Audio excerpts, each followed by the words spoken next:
So, Bodhidharma at Shaolin, the origins of Zen, Kung Fu and tea drinking. If there's one thing that all the stories about Bodhidharma agree on, it was that when he came to Shaolin, he was highly unimpressed with what he found. His approach to Zen was a very strict, very austere approach. In his estimation, Zen was Buddhahood. Now, what do we mean by that? We mean that by achieving the Zen mind, the Buddha mind, by achieving the mind of a Buddha, that one becomes a Buddha. That the key requirement for Buddhahood is to attain the mind of a Buddha. That's to say, the Zen mind. And that all of the extra stuff, all of the ceremonies, all of the chanting, all of the walking around pagodas might help with attaining the Buddha mind, but fundamentally that's not the point.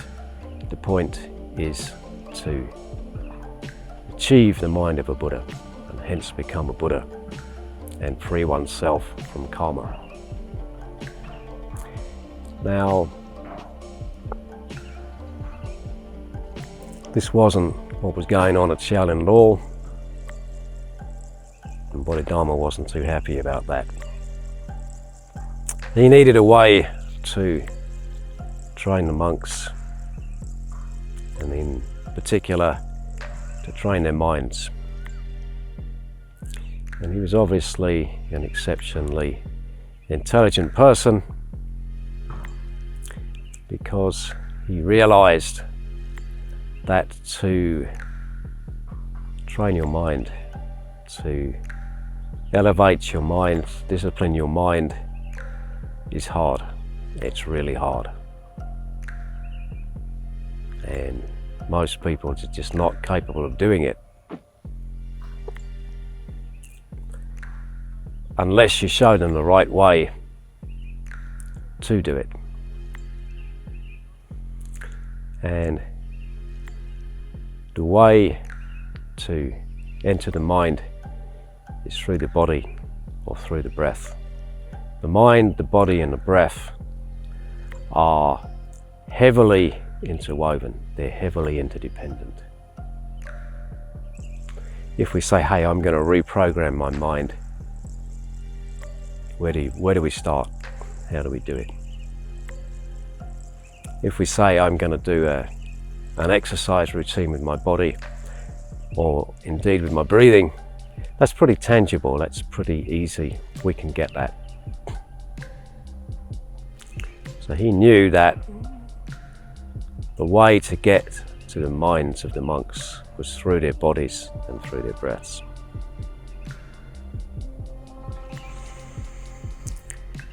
Now, something which occurs to me as a teacher, having run schools for a long time, it's all very well knowing what you want to teach, but teaching it is another matter entirely. You have to organise your curriculum, you have to organise the schedule, you have to understand your teaching methodology,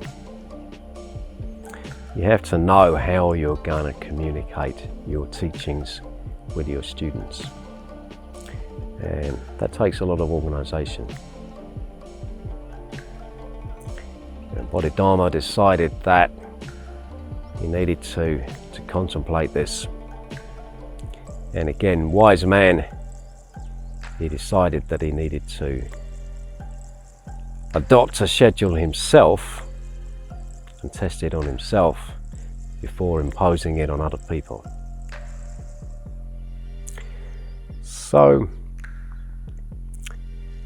he decided to retire to a cave on the western peak of Mount Iain and to meditate here in the cave. To undergo a period of cave meditation was nothing unusual for a Buddhist monk. But Bodhidharma meditated for 9 years in the cave. The famous story, the 9-year cave meditation, facing a rock wall. Why face a rock wall? Well, there's not a lot of distractions on a rock wall. And Bodhidharma's approach to Zen was very much about emptying the mind, purifying the mind, focusing the mind. There are different ways to interpret the story. Personally, I don't believe that he sat motionless for 9 years facing a wall in meditation. That's not how cave meditations work. The monks spend a lot of hours each day meditating, but they do also eat and drink. And also for 9 years in meditation, to look after the body, it's important to exercise. And you probably pursued his exercise regime every day in conjunction with his breathing.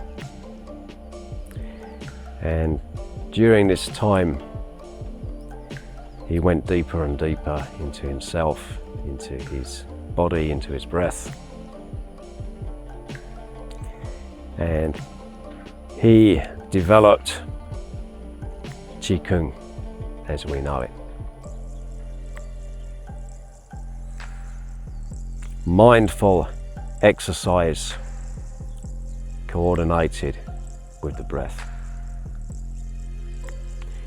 uniting the mind, the body and the breath through these meditative exercises. And this was his great contribution in terms of the physical. And the story has it that during this 9-year period he wrote 2 very famous books, The Muscle Tendon Changing Classic and The Brain Marrow Washing Classic. Unfortunately, neither book still remains. There's been a lot of periods in Chinese history when all books were burned and destroyed to give a fresh start, and these books, famous as they may be, haven't survived. But it's reasonable to say that the system of exercise that Bodhidharma developed during his years in the cave formed the basis of Shaolin Kung Fu and Shaolin Qigong. And now there are so many different variations, but if you study them carefully, there are common threads that run through all of them, and those threads clearly originate from Bodhidharma and his years in the cave.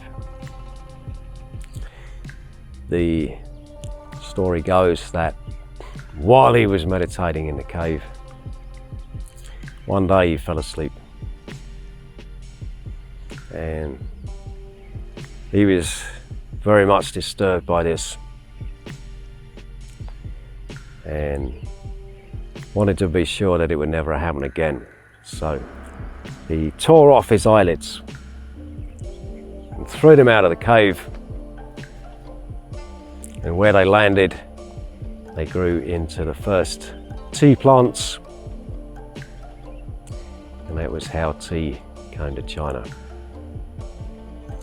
And after that, Bodhidharma drank tea by soaking the leaves in hot water, and that's how he became the patron deity of tea. I often find it difficult to believe that the original Zen master, so to speak, would be disturbed by anything, but there we go, that's the story. That's the story about the tea. The story also goes that his stare, especially with the lidless eyes, was so intense that where he meditated and stared at the wall, he burnt 2 holes in the wall of the cave. Well, 9 years after entering the cave, he emerged and returned to the temple, having perfected his routine of exercise combined with meditation. And he instigated this routine at the temple. So, in other words, he taught it to the monks. And this was the key to their becoming something special in the world of monks, the world of Buddhism. They thrived on this regime. They kind of became super monks, and I can't think that there are any monks more famous than the monks of Shaolin.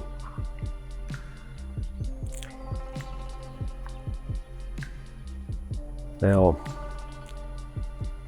the question arises, did he teach Kung Fu to the monks in the sense of it being a martial art? Or did he just teach these exercises, the Qigong exercises, to develop the minds, the bodies and the breath of the monks so as to elevate their consciousness and help them achieve Buddhahood? We'll probably never know the answer. It's been speculated that as a youth, as a prince in India, he would have learned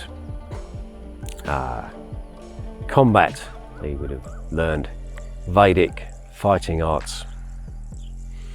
All princes would do that.